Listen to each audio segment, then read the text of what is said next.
to replace a word or term which occurs in a branch of the WBS. Click on the Select Many button.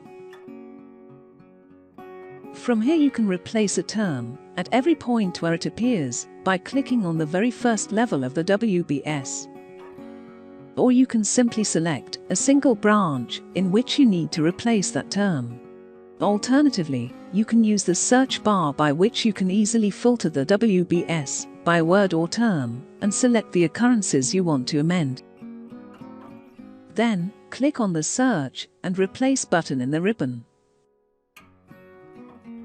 Type the existing word or term and its replacement in the boxes provided, and then click on Apply.